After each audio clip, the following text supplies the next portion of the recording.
With slam poems. Our lovely contestants will be competing for a cash prize and for a good cause. Remember to be respectful to your peers and please stay off your phones and enjoy the speeches. We hope you take something away from these amazing slam poems, and remember, if you hear something you don't agree with, please keep it to yourselves.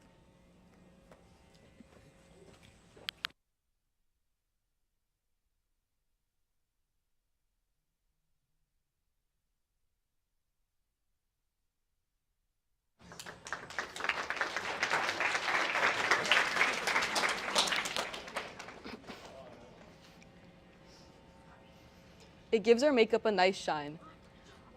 Our phones a vibrant glow. Mica, a shimmering mineral widely used within cosmetics, electronic, and the automotive industry.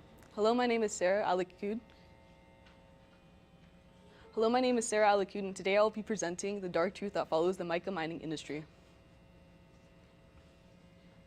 In countries like India and Madagascar, 25% of our global supply of mica is supplied from there. However, in these countries, child labor is widely prevalent. In India alone, 22,000 children are victims of being working in these mines. These children, sometimes as young as the age of 5, face risk of injuries, respiratory diseases, and even sometimes death from these unstable regulations. These children also get paid only a few cents daily. However, child labor is not the only problem we have with mica mining.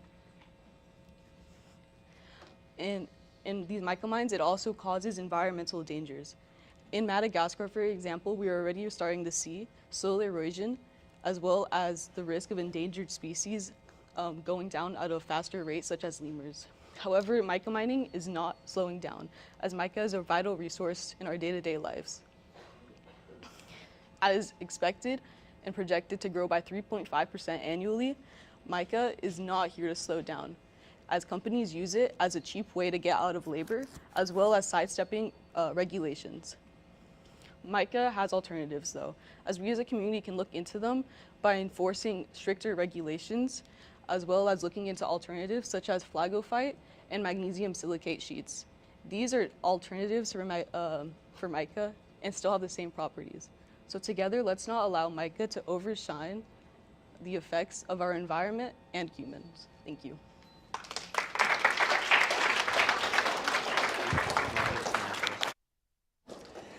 Thank you very much for that lovely presentation. Next up, we have April. And the topic she'll be talking about today is responsible consumption. So, and also, if you don't hold the mic up here and try to project, okay? Okay. Thank you. Could you turn on? Yeah. Okay. Thank you. I find it ironic that an avid shopper like me is here today to speak against consumerism. In Forever 21, the first item I saw as I stepped foot into the store was an inflatable-looking skirt that was cheaply designed, adorned in an erratic pattern of bows strewn on it rather sloppily. I looked to my right and saw a jacket that looked like aluminum foil. The store was overflowing with an excess of these undesirable goods. And I wondered where such multitudes of pointlessly made cheap goods go once they're unsold. And that was when I realized I fell into the trap of the designs of the mass corporations, deceptive, malicious machines that churn out endless products on day's end. The environmental implications of these mindless actions are vast, as 400 tons of plastic are used yearly. And this might be just a number, but if you think about it, 400 tons combined in garbage trucks and squished together can be wrapped around the earth 24 times, and that's just on a yearly basis. And creating a t-shirt requires using water that equates to the supply one person can drink for up to 2 years. Consumerism is more meticulously calculated than one may think. Stores like Target incorporate specific designs to keep customers wandering in the stores for longer, so that they can leave with a cart full of goods. Not only that, corporations have diminished the quality of their products, from fast fashion to irreplaceable tech. For instance, Apple's AirPods are notorious for their batteries that are irreplaceable and specifically designed so that you can't replace them. And so The harder products become to repair, the more disposable they are, which draws consumers back into an endless cycle of consumption. And so, as consumers, we should make responsible choices. A small way I try to practice this is to think about comparing the price to the value. So for instance, say I want a $20 shirt, but I'm not exactly sure if I want to buy it. Then I say and think to myself, would I rather have free 20 bucks or would I have a free t-shirt? And if I say I'd rather have the free 20 bucks, I would not buy the t-shirt.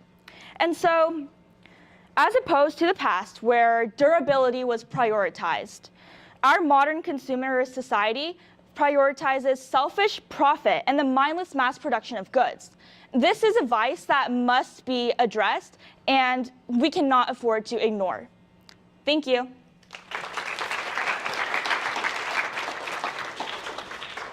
Thank you.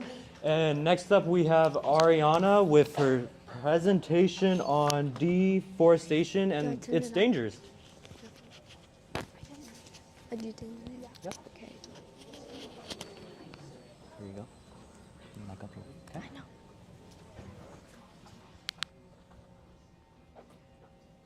Okay. When we were all younger, we all had a specific animal species we liked.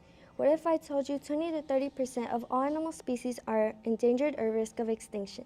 Hi, my name is Ariana Gomez Sanchez. I'm going to be talking about the dangers of deforestation.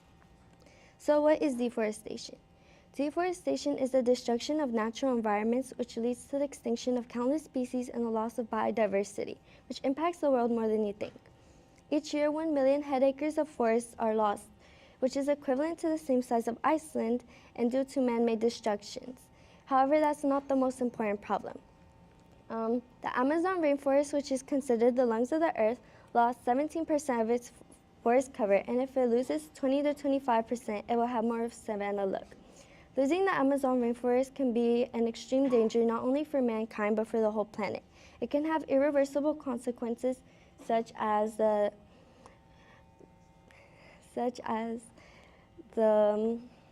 changes in the water cycle of South America, leading up to extreme weather, climate changes all over the world, putting indigenous communities at risk and the emergence of new diseases. Wise Gandhi once said, what we are doing to the forests of the world is but a mere reflection of what we are doing to ourselves and each other. Although there are many national parks and wildlife sanctuaries, the Amazon is only partially protected. That's why tree planting programs such as the Trillion Tree Campaign are important to help balance the amount of carbon dioxide in the atmosphere. Something you guys can do is something so simple as planting a tree in your backyard, posting about it on social media, or donating to charity. Thank you.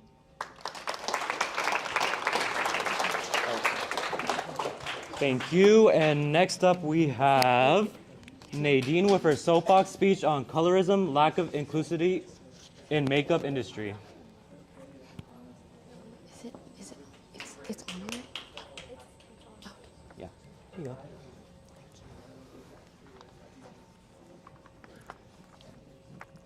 I don't like having colorism swatched on my arm with my foundation. I came across one Shark Tank popularized makeup brand called Euphoria, which released a foundation that was pitch black. This foundation is discrimination in a bottle. Cosmetic chemist Javon Ford identified the color as color index 7749, or pure black iron oxide, being the sole color of this foundation. An influencer who advocates for inclusivity in the beauty industry, Gloria George, tried on the foundation, referring it to tar in a bottle, or even minstrel show black, while calling it identical to black face paint. Every skin has an undertone, cool, warm, neutral, anywhere in between there. But my point is, it's impossible for someone to be as flat as one color. Just like how no one on this earth is as white as this color of paper, there is no one in this earth that is as black as the rim of this projector. It just shows how time and time again, beauty brands don't see dark skin tones as people, but just colors on a color wheel. Many foundation brands don't cater for dark skin tones, conveying the uninclusive message of fair or light skin types are ideal, basically taking away the desire for diversity in our community. Now you're probably wondering, I have a light skin tone, why should I care about this? Coming from a culture that values light skin types, but also living in America, I have been both called too dark and too light. Who's moving this goalpost? Why is there a correct answer when it comes to skin types? Some individuals wear their foundation a few shades lighter or a few shades darker than they actually are, just to avoid discrimination in their communities.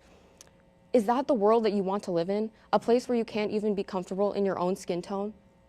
Now, in order to shift our gears into a more inclusive and accepting community, on the makeup industry level, we can boycott uninclusive brands and support the inclusive ones. And at the very least, what you can do is you can speak up against colorism in our community. Your words are so powerful. And if you see somebody being discriminated for the color of their skin, please speak out. Your voice and actions matter. And with time and effort, I'm confident that we'll be able to lessen the I'm confident that we'll be able to lessen the discrimination and colorism in our community. Thank you.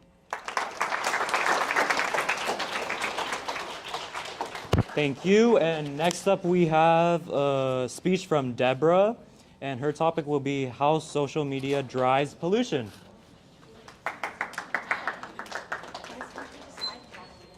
Sorry? Okay. Here you go. Thank you.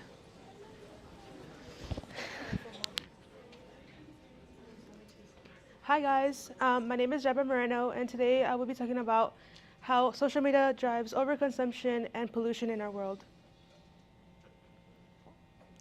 Okay, this is my visual. It's just a representation of how social media is a chain link to pollution and how we can fix it.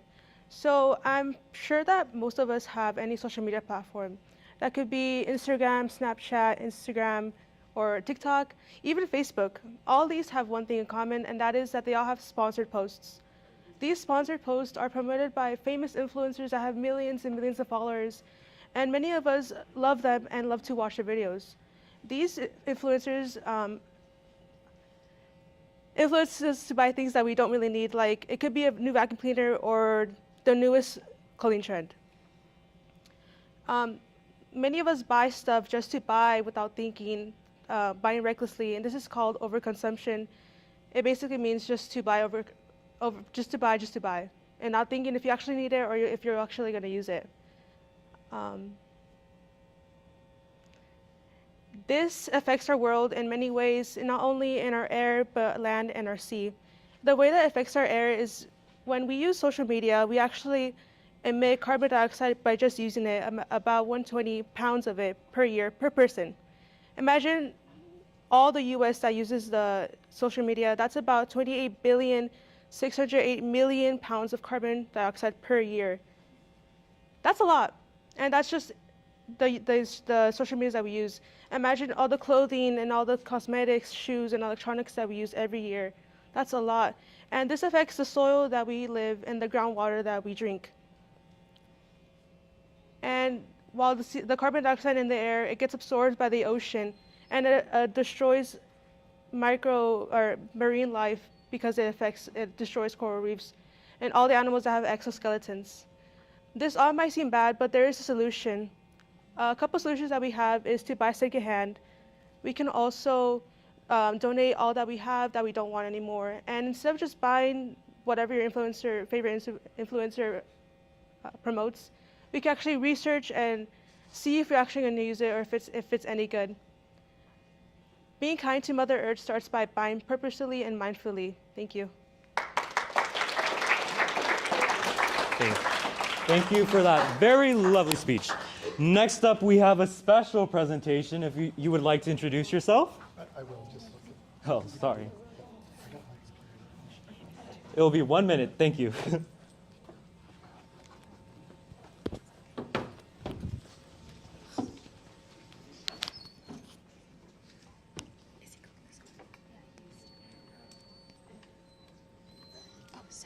Oh, sure. Thank you.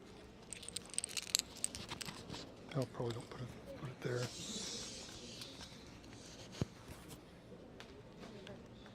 Thank you.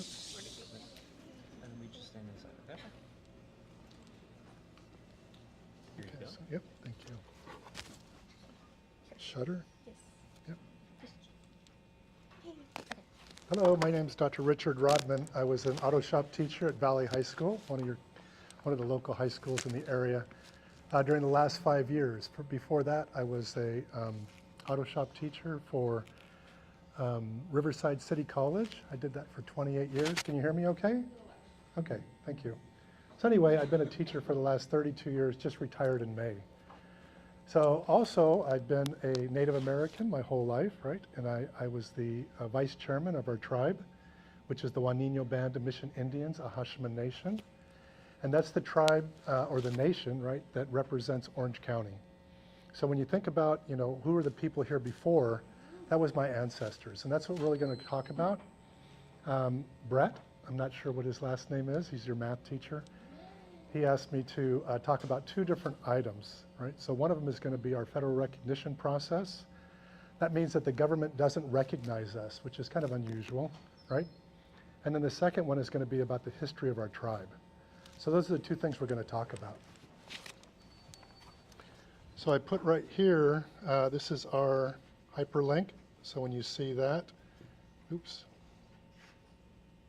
Oh, did I not connect? My phone unconnected, sorry. It's okay, I got it. Yep, it's just got to connect.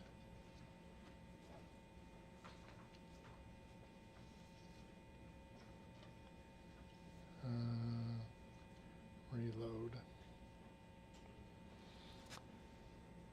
So we'll go back over here.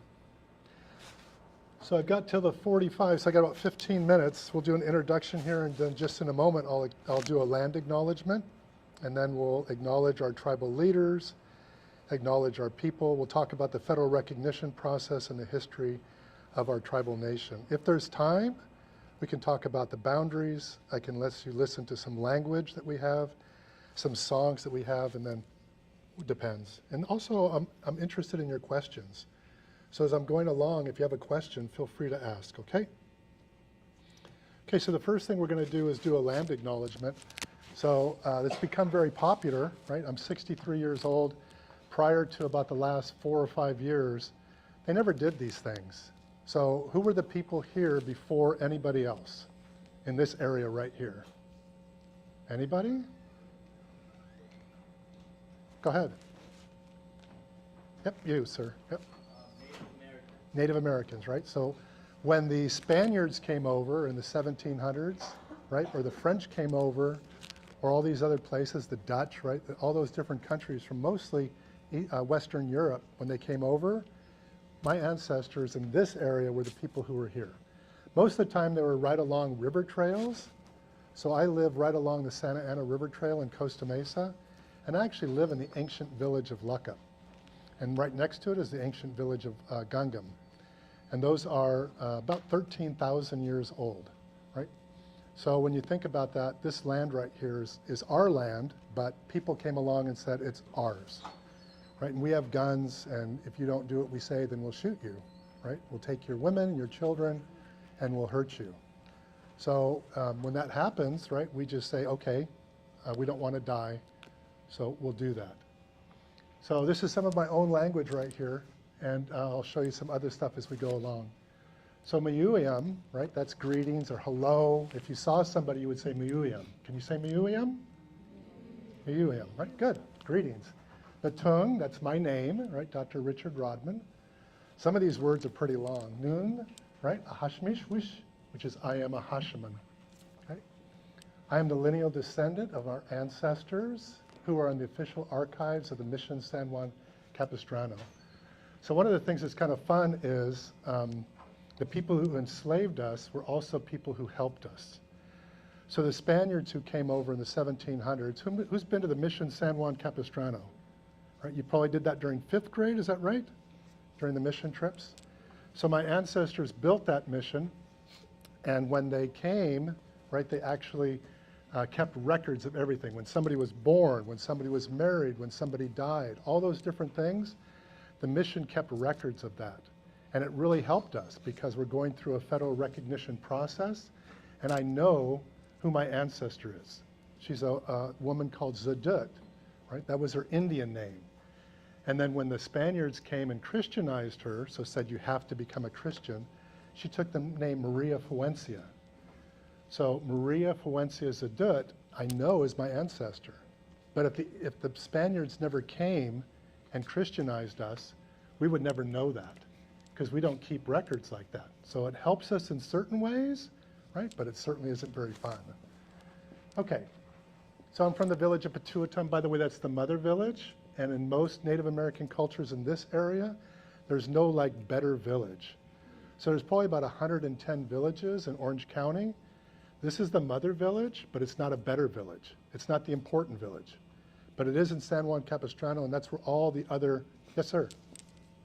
Nice and loud, please. Sure. Okay, if they can turn the mic up, that would be great too. Right? Okay.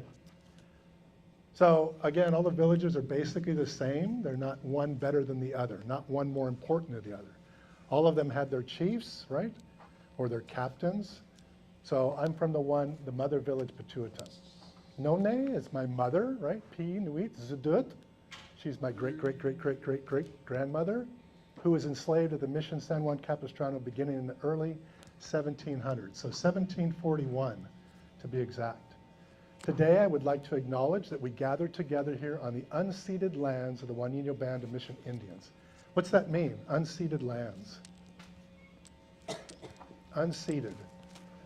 If somebody took your phone away from you and said, hey, give me that back, I didn't say you could take that.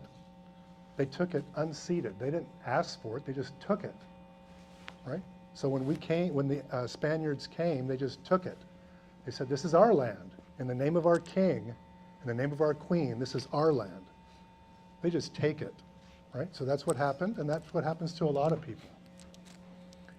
Okay, so the unceded land of the Juanino Band of Mission Indians. We are the original inhabitants of what is Orange County today. These lands were taken from our ancestors through the process of colonization. What's colonization?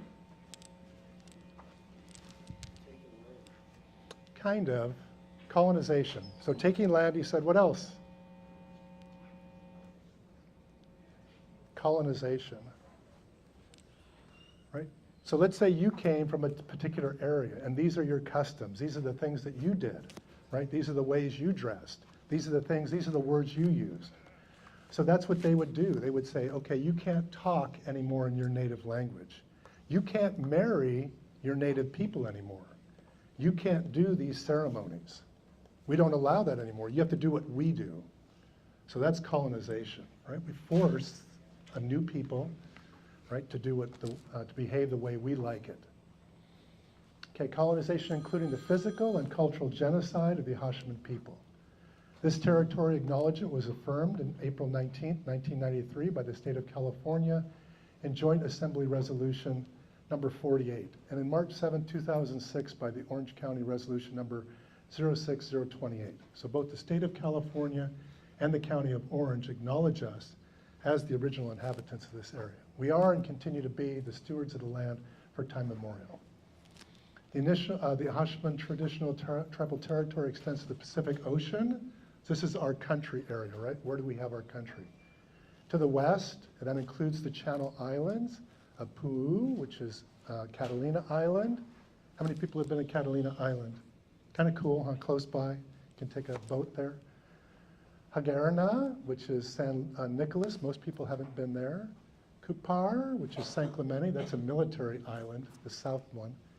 And parts of Los Angeles County to the north, including the village of Pavungna at Cal State Long Beach. So that's my alma mater. That's where I went to school, right? So it's also the place which is our northernmost village. Okay, so when I went there, I actually had a T-shirt that said Cal State Pavungna. Isn't that kind of cool? So it was our tribal area. To parts of Riverside County to the east, to parts of Camp Pendleton to the south, including the villages of Panhe, which is San Mateo, if you know where that's at, Uxme, which is Los Flores, and also Quipame, which is San Onofre. Our Hashman ancestors and their descendants were enslaved and were the original labor force for the construction of some of the earliest landmarks in Orange County. So my ancestors built the Mission San Juan Capistrano, several of the adobes throughout Orange County, such as the Los Rios adobe and the Montanez adobe in San Juan, and the Estancia Adobe in Costa Mesa. It's only about half a mile from where I live. Okay? Many of our ancestors, both men and women, played key roles in the development of Orange County, the legacy it brings to all of us here today. Okay. Okay, so we'll do a couple things. We want to acknowledge our leadership. So acknowledge our Nupun, which is our tribal leaders. So this right here is our tribal council. They just got into office. They follow the exact same election cycle as the United States. So we just had an election, right? President Biden is no longer our president, and now President Trump is our president. So over here, this is our tribal council before. That's our leaders, right? This is our chairwoman. That's myself. This was our secretary and 2 members at large. So now these are our new tribal leaders, right? Like president, vice president, so on. Okay. Okay, and you can see our governance there, right? That's who our government is. We also like to acknowledge our people. We call it General Council, right? That's like all of our members. We have about 1,941, if there hasn't been any children born, members in our tribe. So this is a reunion that we have down in Dana Point at Doheny State Beach, right? So when we talk about our people, it's Axum, right? But when we talk about our gathering, it's Peru, okay? So just a small sample. There are people all throughout the United States and actually throughout the world. Okay, the main thing they wanted me to talk about is federal recognition. So isn't it interesting that the government came, took away our land, took away our culture, took away our voice, and then makes us say, we want that back. So that's what we've been fighting since 1979. Really interesting, isn't it? So the government who took away all of our rights, took away our land, took away everything, now makes us fight to get it back. How's that feel? You think that feels good? No, right? So that's what we're talking about today. So one of the things that you're doing today, right, is learning about social justice. So something that feels wrong inside, it's like, why did they do that? And why are you making me fight to get my phone back? That's my phone. You took it. That's my phone. No, I'm going to hold on to it. You can't have it back. You got to write a 25-page essay to get your phone back. No, it's my phone. I want it back. Nope, got to write an essay. I'm the boss. I have your phone. You can't have it.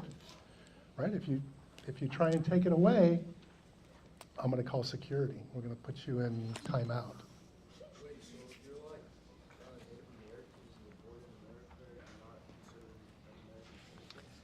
So are we an American citizen? Yes, I'm an American citizen because I was born here, but it's something different, right? So this land, right, when people first came here on boats, did you know that back in like the 1700s, people came here on boats, right? And they just came and they said, this is our land now. Okay, that's what I'm saying. Okay, so I think my time's done. Yeah, I can do more next time. Thank you so much. Bye-bye. Thank you for that lovely speech, as usual. And that'll be the end of the speeches for this segment of fourth period. Thank you.